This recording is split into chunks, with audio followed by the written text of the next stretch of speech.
Guys, सो कैसे चल रही है आपकी अपनी जावा की कोर्स की ट्रेनिंग। और अब तक हमने डे 5 तक कंप्लीट कर लिया है, तो आज अपना डे 6 है।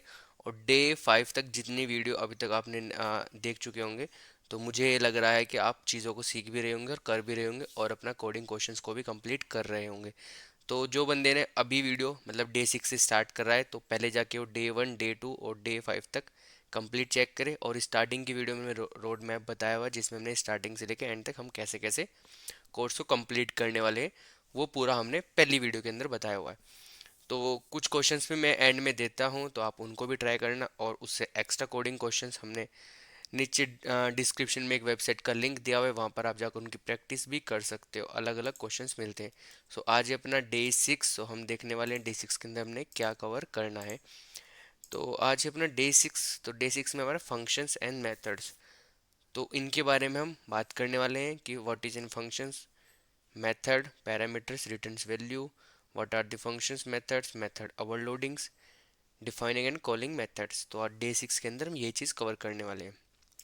तो मैं यहाँ पर बेसिक बेसिक चीज़ें बताता हूँ, तो आप ये मत सोचना कि आप ये चीज़ करके आप कंप्लीट कर लोगे। तो ऐसा नहीं है। जब तक आप चीज़ों को खुद से प्रैक्टिस नहीं करोगे ना, तो आप खुद से उन चीज़ों को अपने अंदर ले ही लेके आओगे। मतलब अगर आपने जितना मैंने आपको बता दिया तो आपने उसको कर लिया, ठीक है, बट आपने अपने माइंड से कुछ भी चीज़ों को नया एक्सपेरिमेंट नहीं किया, तो वो आपके माइंड में नहीं आएगी चीज़ें। तो आप जितना मैं बताता हूँ वो तो करो ही, आप खुद से अपने माइंड से चीज़ों को एक्सपेरिमेंट करके देखते रहो। कि जैसे हम प्लस माइनस की चीज़ों को, जैसे वेरिएबल्स के अंदर मैंने बताया था, तो आप उनको ट्राई करना। और उसके बाद मैंने अलग अलग ऑपरेटर्स में बताया था, कंट्रोल्स स्टेटमेंट्स में क्वेश्चंस दिए थे, उनको ट्राई करके अलग अलग तरीके से ट्राई करना है। तो आप उनको अलग अलग, जितना भी आप अलग अलग एक्सपेरिमेंट से ट्राई करोगे ना, उतना आपको चीज़ें जल्दी समझ आएगी और ज़्यादा दिन तक याद रहेगी आपको चीज़ें। तो आज अपना डे 6, और डे 6 के अंदर अपना फंक्शंस एंड मेथड्स है। और जो भी कोड्स प्रैक्टिस करना चाह रहे हो आप, या कुछ क्वेश्चंस आप देखना चाह रहे हो, तो आप जाकर गूगल पे भी साइट सर्च कर सकते हो, अपडेटगढ़.com, अपडेटगढ़.com। तो वहाँ पर आपको कोडिंग क्वेश्चंस मिल जाने हैं जैसे। और डिस्क्रिप्शन में लिंक भी मिल जाएगा, वहाँ से जाके भी चेक कर सकते हो। जैसे ये है टॉप 30 कोडिंग क्वेश्चंस। तो आप अगर इनको प्रैक्टिस करोगे, आपको सॉल्यूशन नहीं चेक करने, आपने जाके इनको प्रैक्टिस करना है। मतलब जैसे फर्स्ट क्वेश्चन है अपना, ये रहा, write a Java program find the sum of two numbers. ये बेसिक बेसिक क्वेश्चन है जो कभी पहले आए थे बेसिक कॉन्सेप्ट पर। तो ये मैंने कराया हुआ है, 2 नंबर का सम निकालना है। तो पहले आप इनको ट्राई करो, 10 क्वेश्चन को। फिर उनके बाद आपने ये वाले ट्राई करने हैं, वेरिएबल्स एंड डेटा टाइप्स के। फिर उसके बाद ऑपरेटर्स के क्वेश्चंस, ठीक है। ऑपरेटर्स के बाद फिर एडवांस कोडिंग क्वेश्चंस आ जाने थोड़े से। Calculate the square root of using the Newton reference method, ये हमारा क्वेश्चन है, ठीक है। और फिर इन सभी के बाद ये थोड़े एडवांस 30 क्वेश्चंस हो जाने के बाद देखो ये, जैसे calculate the sum of all even up to a given limit using a loop. अभी तक हमने इवन ओड का क्वेश्चंस किया था, बट ये थोड़ा उसका और एडवांस वर्जन आ गया कि हमें इवन नंबर्स निकालने अप टू ए लिमिट। इन सभी का आपको सॉल्यूशंस भी मिल जाने हैं। जब आप थोड़ा स्क्रॉल करोगे इस पेज को, तो आपको ये सब सॉल्यूशंस भी मिल जाने हैं यहाँ पर। बट ये सॉल्यूशन आपने देखने नहीं है, ये सॉल्यूशन आपने बाद में देखने हैं, जब आपको कहीं पर क्वेश्चन आपको समझ नहीं आ रहा है, या आप कहीं पर आपने जो कोड लिखा है उसमें आप स्टक हो गए कहीं पर, तो तब आपको ये चेक करने हैं। और इसके अलग भी हमने क्वेश्चंस ऐड किए हुए हैं जो कि आप कर सकते हो ट्राई। लाइक ये वाले क्वेश्चंस हैं, कोर इंटरव्यू क्वेश्चंस, कोर्स ये भी कोडिंग क्वेश्चंस है। तो इस पर सारे कोडिंग क्वेश्चन आपको मिल जाने हैं प्रैक्टिस के लिए, तो आप यहाँ पे से प्रैक्टिस कर सकते हो। बट प्रैक्टिस तब ही करना है जब आप खुद से मन से ट्राई कर रहे हो। मतलब आप देख के प्रैक्टिस करना, तो उसको प्रैक्टिस नहीं बोलते हैं। और ये वीडियो भी तभी आप चेक करा करो जब आप फ्री होते हो। मतलब आपने बस स्टार्टिंग किया और आप फिर बिजी हो गए किसी काम में और आपने वीडियो पूरी नहीं देखा है, बट फिर आप पूरा ही देखना, तभी आप उसको, आप जब पूरा देखोगे ना, तभी आपको चीज़ समझ आएगी। तो या तो आप उसको क्या कर लिया करो, मतलब आपने वीडियो स्टार्ट किया, फिर आपको लगा कुछ काम है, तो आप उसको वॉच लेटर में ऐड कर लेना, या आप कहीं पर शेयर कर लेना, ताकि आपको बाद में वो वहाँ से ईजिली मिल जाए और आपको सर्च ना करना पड़े कहीं पर। या वेबसाइट पर जाकर भी आपको सारे कोर्स की वीडियो सारी एक जगह मिल जानी है, कोर्सेज में जाकर। और ये सारी कोर्स की वीडियो आप यहाँ पर मिल जानी है आपको। रोड मैप जावा 1 जावा 2 जावा 3 डेज 4 डेज, तो आज 6 डे है, 6 डे की भी अपलोड हो जानी है यहाँ पर। 5 डेज तक आपके अपलोड हो चुके हैं यहाँ पर। तो ये डे 5 तक है, डे 4 तक। तो आप यहाँ पर भी जाके इनको चेक कर सकते हो डायरेक्टली। नोट्स की बात है, नोट्स यहाँ पर मैं अपलोड करने वाला हूँ, मैं थोड़े कुछ दिन से बिजी था, तो मैं भी ट्राई कर रहा हूँ इसको, कुछ टाइम में आ जाने हैं और सभी के एक साथ आ जाएंगे जितने दिन तक हम कर लेंगे यहाँ पर।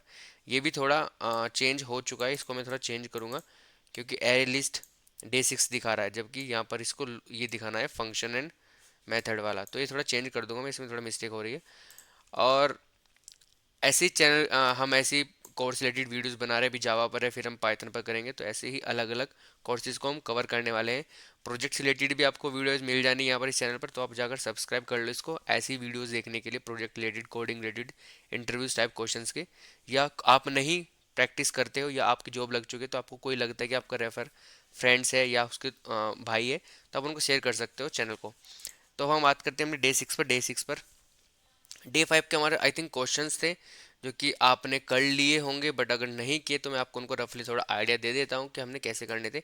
डे 5 हमारा एरे बेस्ड था, तो एरे बेस्ड के अंदर हमने आई थिंक बहुत सिंपल सिंपल क्वेश्चंस थे, अगर इनको प्रैक्टिस करके आप हो जाते हैं ना, तो आप वेबसाइट पे जाकर ये वाले क्वेश्चंस प्रैक्टिस करना, जो भी डिस्क्रिप्शन में लिंक मिलता है वेबसाइट का, आप उन पर जाकर वो क्वेश्चंस ट्राई किया करो, तब उससे आप और चीज़ों को अच्छे से कर पाओगे। तो जैसे ये था डिक्लेरेशन एंड इनिशियलाइजेशन एरे का, तो ये तो बहुत सिंपल था, डबल टाइप करना था हमने, तो ये हो गया होगा। एक्सेसिंग एलिमेंट था, ये एक एरे दे रखा है कंटेनिंग एग्जाम स्कोर, तो इसमें रिसीव करना थर्ड स्कोर किसका है और उसको प्रिंट करना था। और मॉडिफाई एलिमेंट, एक एरे के अंदर कलर सेलेक्ट कर रखे हैं हमने और इंडेक्स 1 पर ग्रीन है, चेंज करना है उसको, ग्रीन करना है, ठीक है। और फिर लूप के साथ करके देखना था उसको। तो आई थिंक ये मैं मानता हूँ कि आपके 4 क्वेश्चन हो चुके होंगे, बट फिर भी अगर नहीं हुए तो मैंने के आंसर आपको बता देता हूँ। ये हमने इनिशियलाइजेशन डिक्लेरेशन करना था, सिंपल था ये। एक ये था थर्ड स्कोर का, स्कोर 2 पर, और उसको जस्ट प्रिंट करना था, मतलब एरे के अंदर हमने एक वैल्यू को स्कोर, मतलब कि स्कोर के अंदर हमने कुछ चीज़ें ऐड की हुई है, तो स्कोर 2 पर जो भी एलिमेंट होगा ना उसको हमने प्रिंट करना था थर्ड स्कोर पे ऐड करके वेरिएबल के अंदर, और उसको जस्ट प्रिंट कराना था। एक ये था हमने वेरी ग्रीन ऐड करना था, मतलब कि मॉडिफिकेशन कैसे करना है कि एक एरे के अंदर पहले से कुछ एलिमेंट पड़ा हुआ है इंडेक्स 1 पर, और हमने 1 के अंदर ग्रीन ऐड करना है बस। तो ये बहुत सिंपल सिंपल से प्रोग्राम थे, तो आपने ये कर लिए होंगे आई होप सो।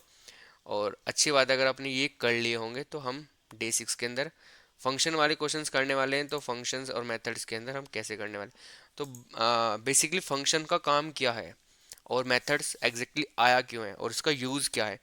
तो फंक्शन एक ऐसी चीज़ होती है कि जैसे हमने ऐसे मान सकते हो आप कि हमने प्रिंट कराना है कहीं पर, ठीक है। जैसे मैं यहाँ पर ही इसको काउंट कर लेता हूँ, ये अपने हम इक्लिप्स पर आने हैं, और इक्लिप्स पर आ गए हैं तो अपना ये कोड मैं आपको कॉपी करके दिखा देता हूँ। पहले फंक्शन आया क्यों है और इसको हम नीड क्यों पड़ी फंक्शन के में इसकी। तो ये एक मेथड है, मेथड एंड फंक्शन दोनों एक ही चीज़ होती है यार। जावा में इसके अंदर हम मेथड बोलते हैं, नॉर्मली हम इसको फंक्शन बोलते हैं। तो हाँ, इन जावा फंक्शन को हम बोलते हैं मेथड, मतलब फंक्शन को ही हम मेथड बोलते हैं जावा के अंदर। A method is a block of code that perform a specific task. मतलब चलो उसका मतलब भी हम बता ही देते हैं आपको यार, पेन लेके आ रहा है चला हम। तो जैसे हमें एक ब्लॉक ऑफ कोड हम चाह रहे हैं कि भाई एक ऐसा ब्लॉक ऑफ कोड हो जिसपे हम जब भी हम उसको कॉल करें वो एक स्पेसिफिक टास्क करे। मतलब ये एक ब्लॉक ऑफ कोड है, इसके अंदर हमने काफ़ी सारे कोड्स लिखा हुआ है, और इसको हम जब भी कॉल करें ना तो ये हमें क्या दे दे, एक मैसेज प्रिंट करा दे, या हमें ये करा दे परसेंटेज। मतलब कि जब भी आ, हमारे पास 5 नंबर है, ठीक है, ये 5 नंबर है हमारे पास, और हम हमें 5 नंबर अगेन एंड अगेन मिलते रहते हैं, मतलब हमें जो कोड्स में रिक्वायरमेंट्स पड़ती है कि हमें 5 नंबर मिलते ही रहते हैं अगेन एंड अगेन। तो और हमें इनका एवरेज निकालना पड़ता है हर बारी, ठीक है, हमें इसका एवरेज निकालना पड़ता है हर बारी। और ये 5 नंबर अलग अलग हो सकते हैं हर बारी, मतलब ऐसा नहीं कि सेम है। तो हम क्या करते हैं हर बार इनका एवरेज निकालने के लिए, कभी 5 + 5 + 6 + 7 और +8, और फिर इनको 5 से डिवाइड। तो हर बार हम ऐसा कर रहे हैं एवरेज निकालने के लिए, और फिर इसके बाद एवरेज आ जाएगा यहाँ पर हमारा। तो ये तो एक बार हो गया। अब हमें दूसरी टाइम फिर से कुछ नंबर नए मिल गए, और इस बार हमारे पास नंबर है 2 3 5 6 8। हमें फिर से यही चीज़ रिपीट करनी पड़ रही है, एवरेज निकालना फिर आउटपुट करनी है। फिर हमें दूसरी इसके नेक्स्ट टाइम हमें क्या मिल गया, नंबर दूसरे मिल गए, ये वाले नंबर मिल गए, और फिर से हमने इसको क्या एवरेज किया और फिर से हम इसका आउटपुट करें। तो हम ये चीज़ रिपीट कर रहे हैं अगेन एंड अगेन। भाई नंबर डिफरेंट मिल रहे हैं हमें, और हम उन चीज़ को एवरेज करके उनका कैलकुलेशन करके हम प्रिंट कर रहे हैं।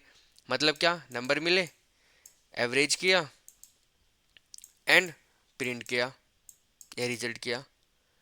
अब इस चीज़ को हम 1 2 3 इतना तक ठीक है, हम 3 बार कर सकते हैं, 4 बार कर सकते हैं। बट अगर हमारे पास वही चीज़ 1000 रिजल्ट्स हो, तो हम उसको 1000 बार एक ही चीज़ को क्यों करना चाह रहे हैं भाई, एक ही चीज़ को हम अगेन एंड अगेन कर रहे हैं। तो उसका सोल्यूशन क्या हो सकता है, हमने फिर उसको सोल्यूशन निकाला कि हम फंक्शन बना लेते हैं, हम उसके अंदर 5 वैल्यू देंगे, और वो हमें क्या देगा, एक हमें रिजल्ट दे देगा किस चीज़ का, एवरेज का, या जो भी हम निकाल रहे हैं यहाँ पर एवरेज निकाल रहे हैं तो एवरेज। 5 वैल्यू हम इसके अंदर इनपुट कराएं और हमें ये रिजल्ट करके दे दे। ना ही हमें हर बार वैल्यू चेंज करनी पड़े यहाँ पे जाके अगेन एंड अगेन, और ना ही हमें हर बार उसकी वैल्यू को कुछ और चेंज करना पड़े। ये तो छोटा सा एग्जांपल है, इसके अंदर हम काफ़ी अलग अलग चीज़ें कर सकते हैं, एवरेज भी, फिर परसेंटेज भी निकाल के दे, फिर हमें टोटल मार्क्स भी निकाल के दे वो। तो हम इसको ऐसा भी बना सकते हैं जैसे हम बनाना चाहें। तो एक छोटा सा एग्जांपल था कि अगर हमें कोई चीज़ रिपीट करनी पड़ रही है अगेन एंड अगेन, तो हम उसके लिए क्या यूज़ कर सकते हैं, फंक्शन या मेथड यूज़ कर सकते हैं। फंक्शन मेथड दोनों एक ही चीज़ है। जावा के अंदर हम फंक्शन को बोलते हैं मेथड, और नॉर्मली इसको फंक्शन बोलते हैं अदर लैंग्वेज के अंदर। तो मेथड का एक ब्लॉक ऑफ कोड है that perform a specific task, जिसके हमने यहाँ पर जैसे स्पेसिफिक टास्क क्या है उसका, वो हमें क्या देगा, एवरेज निकाल के देगा। जब भी हम उसको 5 वैल्यू देंगे तो हमें क्या देगा, वो एवरेज निकाल के देगा। तो एक स्पेसिफिक टास्क होगा इस फंक्शन का। It can be input process, मतलब हाँ इनपुट लेगा, प्रोसेस करेगा उसको, फिर रिटर्न कर देगा वैल्यू को। मतलब इनपुट लिए उसने, प्रोसेस किया यहाँ पर उनको, और फिर उसने एक आउटपुट कर दिया हमें। Method are use a break down complex problem into similar smalls. मतलब ये भी हो सकता है कि मेथड काम क्या करता है कि हमारे पास अभी तक क्या हो रहा था कि एक कॉम्प्लेक्स टास्क बन जाता है हमारा, है कि अगर हमारे पास 100 वैल्यू इनपुट करानी है तो उनको 100 बार लिखना पड़ता है। तो बट फंक्शन की वजह से क्या हो गया कि हमारा टास्क बहुत सिंपल हो गया है कि बस वैल्यू इनपुट कराओ और हमें आउटपुट मिल जानी है, वैल्यू इनपुट कराओ आउटपुट मिल जानी है। तो ये वाला टास्क हमारा फंक्शन ने बहुत ईजी कर दिया है। Make the code more readable और मेंटेनेबल इफेक्टेबल। तो ये इसके थोड़े एडवांटेज है, आप इनको याद कर सकते हो। ये पूछ लेते हैं कि why we use function, what are the advantage of function, and how we can improve the code functionality to using the function. तो फंक्शन का एडवांटेज मैंने आपको बता दिया है कि भाई अगर हमें कोड को रिपीट एंड रिपीट ना करना पड़े तो हम एक फंक्शन बना लेंगे। उसकी वजह से क्या होगा कि हम उसको अगेन एंड अगेन कहीं पर भी यूज़ कर सकते हैं। जैसे हमने एवरेज का फंक्शन बनाया हुआ है, ठीक है, कि भाई हम उसको 5 वैल्यू देंगे तो हमें क्या देगा कि एवरेज देगा। एक कोड ये है, एक कोड ये है, और एक कोड ये है, मतलब लाइन ऑफ कोड्स है। हमें यहाँ पर भी एवरेज की नीड पड़ रही है, यहाँ पर भी और यहाँ पर भी, ठीक है। तो यहाँ पर अगर हम फंक्शन नहीं यूज़ कर रहे हैं तो हमें नॉर्मली यहाँ पर क्या लिखना पड़ेगा, सम के लिए, और फिर उसका एवरेज निकालना। फिर यहाँ पर भी अगर हम फंक्शन नहीं यूज़ करते, अगर हम फंक्शन नहीं यूज़ करें तो हमें 3 बार क्या लिखना पड़ेगा, सेम कोड को रिपीट करना पड़ रहा है। बट अगर हमने फंक्शन यूज़ कर लिया तो बस हम क्या करेंगे, फंक्शन बनाया हमने, इसको यहाँ पर फंक्शन को कॉल किया, इसको यहाँ पर फंक्शन को कॉल किया, और इसको यहाँ पर फंक्शन को कॉल किया। तो इससे क्या हुआ कि हमें एक चीज़ को रिपीट नहीं करना पड़ा। तो सेम चीज़ हम रिपीट नहीं कर रहे हैं। और रिपीटेशन ऑफ कोड ये एक बैड हैबिट मानी जाती है कोडिंग के अंदर। तो रिपीटेशन ऑफ कोड कहीं नहीं होना चाहिए। तो इसके एडवांटेज डिसएडवांटेज आप ये देख लेना। कॉलिंग और डिफाइनिंग ऑफ मेथड्स, तो हम कॉलिंग और डिफाइनिंग मैं आपको वीएस कोड के अंदर ही बताता हूँ कि तो कॉल करने के लिए और डिफाइन करने के लिए, ठीक है। अगर हमें किसी फंक्शन को कॉल करना है तो कॉल करने से आप समझ आ रहे हैं कि हम उसका नाम बोलें। अगर हम नॉर्मली भी किसी को कॉल करते हैं तो हम क्या करते हैं, उस पर्सन का नेम बोलते हैं, वो पर्सन हमारे पास आ जाता है। तो जो भी हम फंक्शन का नेम रखेंगे, जो भी फंक्शन का नेम रखेंगे, हम उसको नेम से उसको कॉल कराना है, और उसके साथ लेफ्ट और ये ब्रैकेट यूज़ करने हैं बस। तो हमने ये हमारा एक मेथड है या फंक्शन है, ठीक है, और इसको यहाँ पर कॉल कर रहे हैं। ये हमने इसको डिफाइन किया हुआ है, और यहाँ पर इसको कॉलिंग कर रहे हैं हम फंक्शन को। जैसे यहाँ पर ये है ना, let start defining and simply method. तो मेथड अगर मैं फंक्शन बोलता हूँ या मेथड बोलता हूँ तो आप इनमें कंफ्यूज मत होना, दोनों एक ही चीज़ है। यहाँ पर आप देख सकते हो function is called and method. तो अब हम बात करते हैं कि हम इसको कॉल कैसे करते हैं और इसको हम डिफाइन कैसे करते हैं। अब मैं यहाँ पर इसको ऐसे कमेंट में बता देता हूँ। तो जब हमें कोई फंक्शन बनाना है तो सबसे पहले फंक्शन का आता है उसका टाइप क्या है। टाइप मतलब कि वो फंक्शन कुछ देगा या नहीं देगा, उसका टाइप, फंक्शन का नेम एंड उसकी बॉडी। तो फंक्शन का नेम यहाँ पर आ जाना है और उसका टाइप आ जाना है। टाइप मतलब डेटा टाइप क्या है उसका। तो आप इसको ऐसे याद रख सकते हो कि अगर हमें किसी को फंक्शन बनाना है तो पहले हम फंक्शन का नेम ही लिख लेते हैं। जब हम फंक्शन का नेम लिखेंगे, फंक्शन हमेशा ऐसे बनता है, ठीक है। और जब हम किसी फंक्शन का नेम लिखेंगे ना, तो मैं यहाँ पर इसको ज़्यादा अच्छे से समझ आना है यार, ये यहाँ पर बताता हूँ। अगर हम फंक्शन का नेम लिखेंगे, जैसे हमने फंक्शन का लिखा टेस्ट और ये हमने एक फंक्शन बना दिया, ठीक है, और हमने कर्ली इसके अंदर हमने इसको यूज़ कर लिया। अब हमें कैसे पता है कि इस फंक्शन को हम क्या रिटर्न करा रहे हैं। मतलब हमने फंक्शन तो बनाते, जैसे लास्ट में हम क्या, वो हमें क्या रिटर्न कर रहा था, एवरेज वैल्यू रिटर्न कर रहा था, मतलब एक नंबर रिटर्न कर रहा था, क्योंकि एवरेज एंड में क्या आने वाला है कि नंबर रिटर्न करने वाला है। तो वो एक नंबर रिटर्न कर रहा है। बट हम इससे कैसे पता है कि कुछ रिटर्न कर रहा है कि नहीं कर रहा है। तो वो रिटर्न टाइप हमें यहाँ पे लिखना पड़ेगा कि इससे हमें कुछ रिटर्न कराना है या नहीं कराना है, या बस जस्ट हमने सिंपल मैसेज प्रिंट कराना है। अगर हमें कुछ भी प्रिंट नहीं कराना है या कुछ रिटर्न नहीं कराना है तो हम यूज़ कर लेते सिंपल वॉइड। बट अगर हमें कुछ चीज़ जैसे नंबर रिटर्न कराना है या कुछ और स्ट्रिंग रिटर्न कराना है तो उस बेस पर हम यहाँ पर चेंज करते रहते हैं वैल्यू को। स्ट्रिंग आ गया या नंबर आ गया या इंटीजर, नंबर नहीं इंटीजर आ गया, ठीक है, तो इंटीजर टाइप हो गया। तो जो भी हमें रिटर्न कराना होगा उस टाइप का हम यहाँ पे वो लिख देंगे डेटा टाइप। यहाँ पर हमें कुछ रिटर्न नहीं कराना है तो हमने सिंपल वॉइड लिखा टेस्ट। और इस पूरे ब्रैकेट के अंदर हम क्या यूज़ करते हैं, इस पूरे ब्रैकेट के अंदर जो भी इसके अंदर आता है, जो भी उस फंक्शन का काम है वो इस ब्रैकेट के अंदर आएगा। मतलब हमने उसमें मैसेज प्रिंट कराना है या सिंपल कोई कैलकुलेशन करानी है या हमने उस पर कुछ एडिशन परफॉर्म कराना है, तो हम एडिशन का जो कैलकुलेशन हम बना रहे थे वो हम फंक्शन के थ्रू भी बना सकते हैं। और अगर हमें नॉर्मल जैसे हमने बनाया तो नॉर्मली बना सकते हैं, बट हम फंक्शन के थ्रू भी बना सकते हैं। बट हम फंक्शन के थ्रू, आप इसको ट्राई करना फंक्शन के थ्रू बना के। तो हमने जैसे यहाँ पर एक फंक्शन बनाया है ये वाला, तो ये हमारा फंक्शन का नाम क्या है, से हेलो। तो इसका काम क्या है, आ, इसका काम है सिंपल हेलो प्रिंट करना, से हेलो। फंक्शन का नेम हो गया वॉइड, मतलब हमने उसको बता दिया कि कुछ रिटर्न नहीं करेगा। स्टैटिक पब्लिक हम यूज़ कर सकते हैं नहीं कर सकते हैं, वो आप पर डिपेंड करता है। पब्लिक हम इसलिए यूज़ करते हैं, पब्लिक प्राइवेट प्रोटेक्टेड, जब हम क्लास में आएंगे और उसके पार्ट करेंगे तब उसके अंदर हम इसको डिस्कस करेंगे पब्लिक प्राइवेट प्रोटेक्टिव को। तो स्टैटिक हम इसको अगर हटाना चाहें तो हटा सकते हैं, स्टैटिक का तो कोई नीड नहीं है यहाँ पर।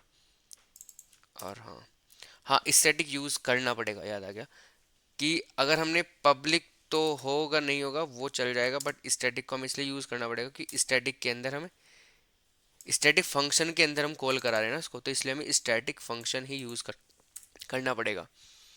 अगर ये स्टैटिक नहीं होगा, ठीक है, और तो हम बिना स्टैटिक के यूज़ कर सकते हैं। बट अगर स्टैटिक फंक्शन के अंदर किसी चीज़ को कॉल करा रहे हैं तो वो स्टैटिक ही होनी चाहिए। तो हमने फंक्शन का नेम यूज़ किया, उसका रिटर्न टाइप यूज़ कर लिया और उसका स्टैटिक यूज़ कर लिया। स्टैटिक इसलिए यूज़ कर रहे हैं हम, दूसरी लैंग्वेज के अंदर स्टैटिक का नीड नहीं पड़ेगा हमें, क्योंकि यहाँ पर ये हमारा जो फंक्शन है ये भी स्टैटिक टाइप का है और स्टैटिक टाइप के अंदर किसी चीज़ को कॉल करने के लिए वो चीज़ स्टैटिक होनी चाहिए। तो इसलिए हमें इसको स्टैटिक बनाना पड़ा। तो अब हमने इसको फंक्शन को बना लिया, इसके अंदर हमने क्या किया हुआ है, सिंपल एक मैसेज लिखा हुआ है। हम यहाँ पर कुछ भी लिख सकते हैं, जैसे हम यहाँ पर लिख सकते हैं, हम यहाँ पर लिख लेते हैं डिकोड इट एंड एक बारी और हम यहाँ पे लिख सकते हैं क्या, सिस्टम डॉट आउट के साथ एस आउट।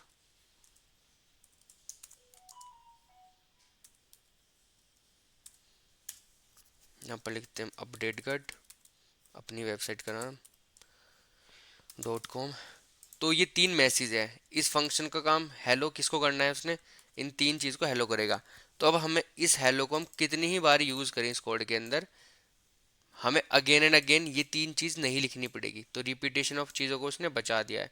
मतलब अगर हम यहाँ पर हेलो लिखना चाह रहे हैं यहाँ पर, तो हमें क्या करना पड़ेगा, हमें हेलो के लिए यहाँ पर 3 बार लिखना पड़ेगा ये चीज़ को। फिर एक और कोई मेथड बनाया हमने, उसके अंदर में हमें रिक्वायरमेंट पड़ गई तो यहाँ पर भी लिखना पड़ेगा। एक और कोई मेथड बनाया, उसके लिए यहाँ पर लिखना पड़ गया। बट हमें अब तीन इन सब चीज़ को अलग अलग ना लिखते हुए हमें बस क्या करना पड़ेगा, इस फंक्शन को कॉल करना पड़ेगा, और जो भी चीज़ के अंदर है वो ऑटोमेटिकली यहाँ पर आ जाएगी। तो फंक्शन जब कॉल होता है तो कंपाइल होने के बाद वो कुछ ऐसा हो जाता है कि जो ये नेम लिखा हुआ है इसके अंदर ये यहाँ पर जाएगा, और इसके अंदर जो ब्लॉक ऑफ कोड होगा वो सब चीज़ यहाँ से उठ के उस कोड में यहाँ पर कन्वर्ट हो जानी है, और वो इनडायरेक्टली यहीं पर ही आ जाएगी सब चीज़ें। तो अगर हम इसको रन करते हैं और ये तीन मैसेज प्रिंट करने वाला है हमारे पास, decode it, update got, hello world, इसने इसका काम क्या, तीनों को प्रिंट करा दिया। अब फंक्शन के अंदर भी अलग अलग टाइप होते हैं, फिर कुछ वैल्यू के साथ होते हैं, कुछ नॉन वैल्यू के साथ होते हैं, और कुछ फिर रिटर्न टाइप, फिर नॉन रिटर्न टाइप। तो अभी ये थोड़ा बेसिक है। अब हम बात करते हैं कि अगर हमें कैलकुलेटर बनाना है फंक्शन के साथ, वो भी रिटर्न टाइप। अभी तुमने फंक्शन बनाया कि कैसे बनाया है फंक्शन, अब हम बनाने हैं रिटर्न टाइप, कि उसका रिटर्न टाइप कैसा होने वाला है। जैसे इसमें तो इस केस में तो हमारे पास वॉइड था कि कुछ रिटर्न नहीं करेगा, बस ये इन मैसेज को प्रिंट कर देगा। अब हम फंक्शन को बना रहे हैं पैरामीटराइज, मतलब हम कुछ उसके अंदर वैल्यू पास करेंगे, वो हमें रिटर्न करके देगा कुछ वैल्यू। जैसे एग्जांपल में हमने लिया था कि एवरेज रिटर्न करके देगा हमें वो, तो उसके लिए हमें कुछ वैल्यू, 5 वैल्यू पास कर रहे थे और वो हमें एवरेज रिटर्न करके दे रहा था। तो हम यहाँ पर एक फंक्शन, ये वाला फंक्शन बना लेते हैं,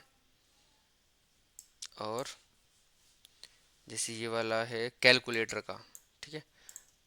तो ये कैलकुलेटर का फंक्शन हमने बना लेते हैं, जिसके अंदर हमने वैल्यू भी इनपुट लेंगे और वो हमें आउटपुट में देगा क्या।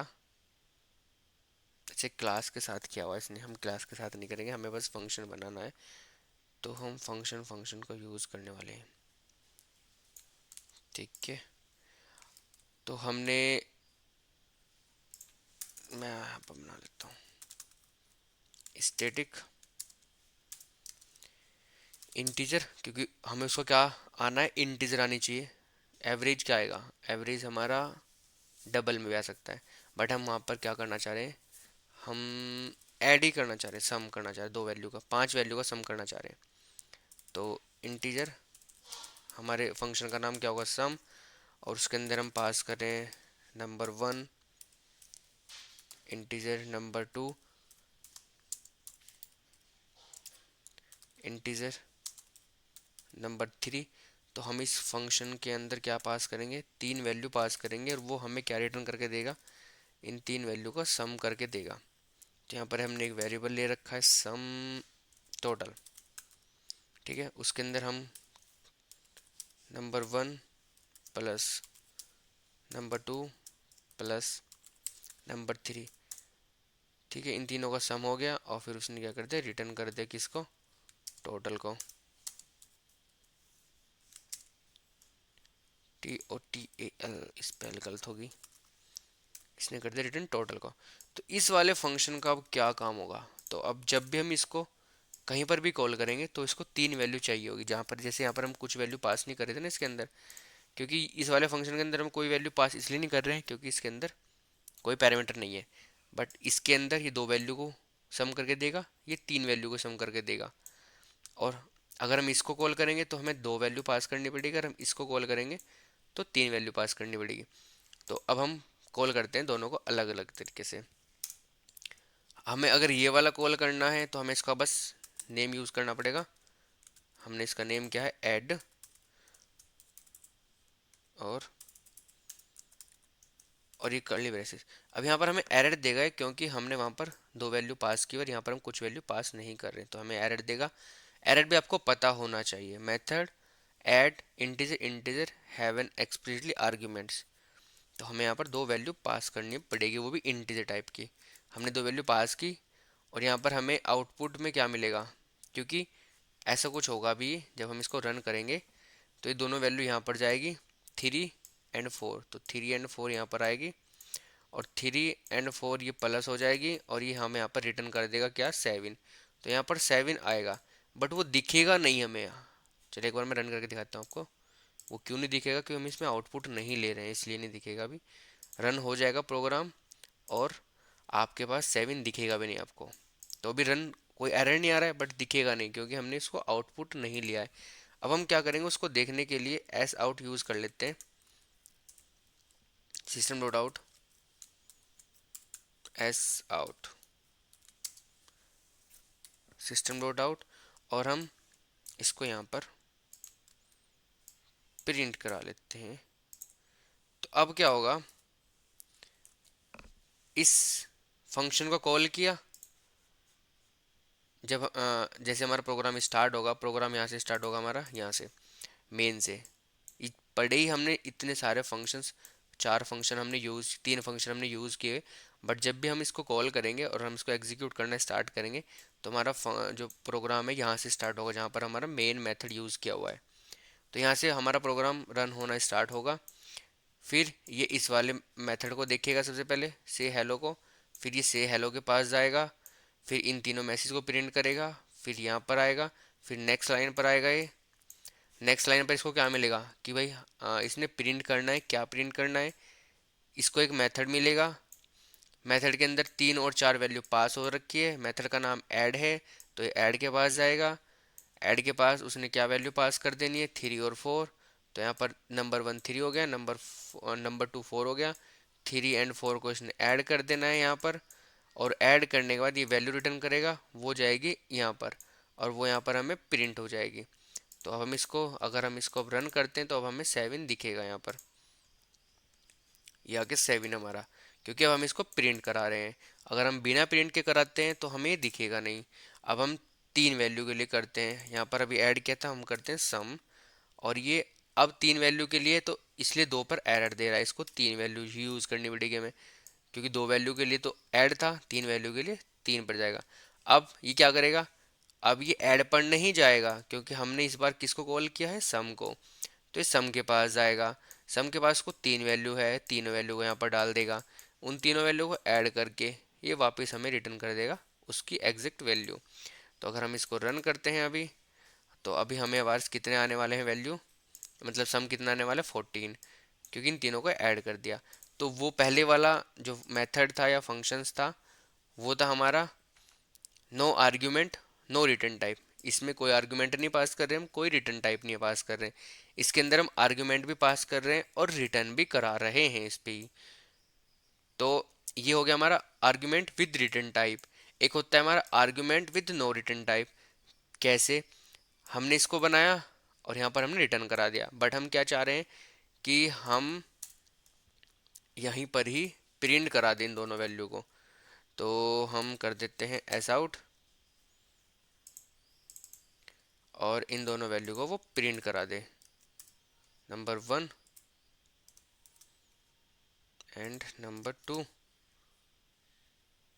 ओके, इसमें ऐसे नहीं प्रिंट होगा क्योंकि मैसेज है, तो हम इसको कर लेते हैं कि एक वैल्यू के अंदर ले लेते हैं, एस एस के अंदर, और हम एस एस को यहाँ पर डाल देंगे।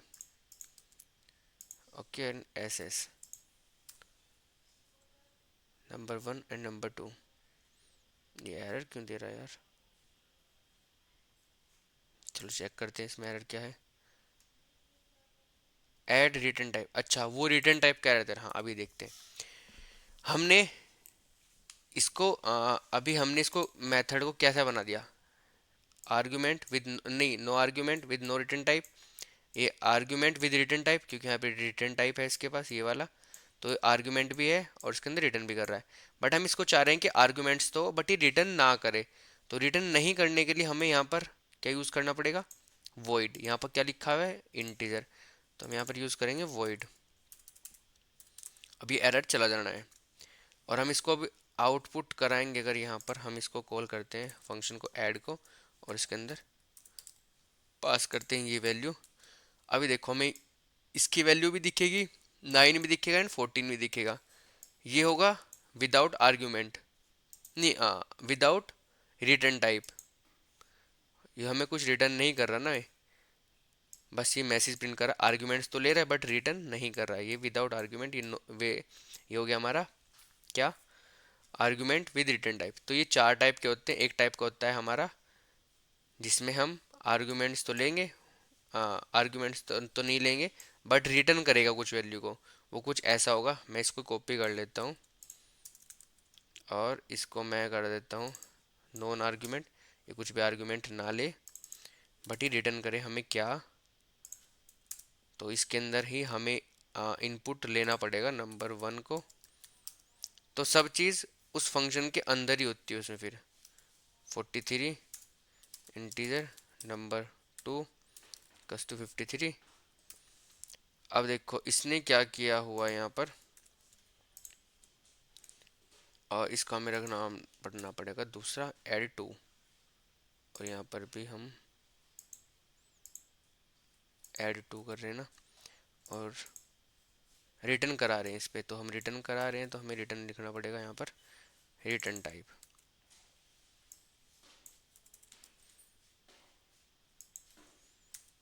ठीक है, अभी इसने क्या किया, अभी देखो हमारे पास चारों मेथड्स बन चुके हैं। ये हो गया हमारा विदाउट आर्ग्यूमेंट विदाउट रिटर्न, ये हो गया हमारा with argument with no return, ये हो गया हमारा with return with no argument क्योंकि आर्ग्यूमेंट यहाँ नहीं है, ये हो गया हमारा with argument with return, argument भी होगा रिटर्न भी होगा। चार मेथड के फंक्शन होते हैं हमारे पास, इनको अलग अलग मेथड होते हैं, इनको अलग अलग टाइप के, तो इनको आना चाहिए आपको कि कैसे क्या बनता है। अब इसके बाद इन सब की अलग अलग वैल्यू, सबकी आउटपुट भी अलग अलग आने वाली है। ये हमारा पूरा मेथड्स के बारे में था, चार के बारे में। और मेथड ओवरलोडिंग क्या होती है, मेथड विद रिटर्न वैल्यूज, इसने एक ही बताया हुआ है बट मैंने उन चारों को आपको कवर कर दिया है। मेथड ओवरलोडिंग क्या होती है, जावा सपोर्ट करता है मेथड ओवरलोडिंग, जिसका मतलब है कि आप मल्टीपल्स मेथड को सेम नेम से यूज़ कर सकते हो, बस उनके अंदर क्या होना चाहिए, डिफरेंट पैरामीटर्स पास होने चाहिए। अब जैसे हमने ये वाला मेथड यूज़ किया था ना सम का, कहाँ गया वो, ऐड और ऐड, क्या हम इसको यूज़ नहीं कर सकते सेम नेम से, हम कर सकते हैं देखो। तो हमें कोई एरर नहीं देगा है, क्यों, क्योंकि इसके पास आर्ग्यूमेंट अलग है और इसके पास आर्ग्यूमेंट है ही नहीं। बट अगर मैं इन दोनों आर्ग्यूमेंट को यहाँ पर कॉपी पेस्ट कर दूंगा तभी मुझे एरर दे देगा। अब वो बोलेगा कि दोनों मेथड सेम हो चुके हैं, बट अगर मैं एक भी आर्ग्यूमेंट यहाँ से हटा दूंगा तभी मुझे कोई एरर नहीं देगा है। तो इसको बोलते हैं मेथड ओवरलोडिंग। यहाँ पर हम मेथड को ओवरलोड कर रहे हैं सेम नेम से बट डिफरेंट आर्गुमेंट। यहाँ पर आप ये वाला भी देख सकते हो, ऐड का इसने दो वैल्यू यूज़ की हुई है और यहाँ पर इसने आर्गुमेंट दो ही है बट उनका डेटा टाइप अलग है, तो डेटा टाइप भी उनका अलग होना चाहिए। तो सेम क्लास के अंदर हम डिफरेंट मेथड्स को यूज़ कर सकते हैं। ये अब एक्सरसाइज आ गई आपकी, तो आप इन एक्सरसाइज को क्वेश्चन करना और आप इसको स्क्रीनशॉट ले सकते हैं। तो आज अपने मेथड कवर किया है। आई होप आपको मेथड समझ आया होगा। अगर आपको इसमें कुछ डाउट्स लग रहे हैं तो आप कमेंट करो, हम उनको नेक्स्ट वीडियो में सॉल्व करने का ट्राई करेंगे।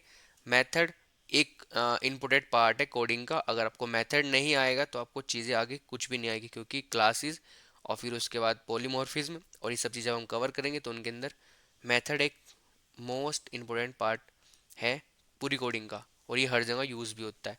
तो आप इन क्वेश्चंस को सॉल्व करना और अपने अपने ट्रैक अपने अपने तरीके से इनको अलग अलग मेथड लगा लगा के यूज़ करना, मेथड बनाना। और अगर ये क्वेश्चंस भी आपके हो जाने हैं फिर आप वेबसाइट पर जाना, वेबसाइट पर जाकर क्वेश्चंस करना, वहाँ पर आपको कोडिंग के काफ़ी सारे क्वेश्चंस मिल जाने। Thank you for watching this video. आज अपना डे 6 हमने कंप्लीट किया है। सो आई होप